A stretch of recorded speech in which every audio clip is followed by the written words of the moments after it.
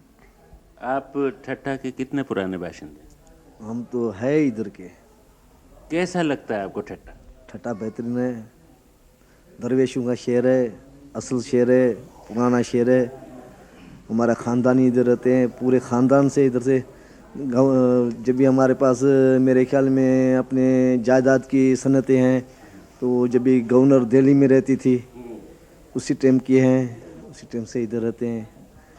ہمارے شہر میں یہ ہے تو چوری، ہیرون، چرس کھلا کھلا بکتا ہے۔ بس ابھی ہم بیٹھا تھا گاڑی کے اوپر، ایک بڈھی مائی آئی بیچاری بالکل غریب ہے۔ میں نے ابرام عباسی کو میں نے بولا دیکھو پولیس نے انسپیکٹر ہے ایکسائز کا، اس کے پٹے والے نے موچڑا مار کے اس کی بائیں بائیں توڑ کے پولیس میں گئی، انہوں نے فریاد نہیں لیا ان کا۔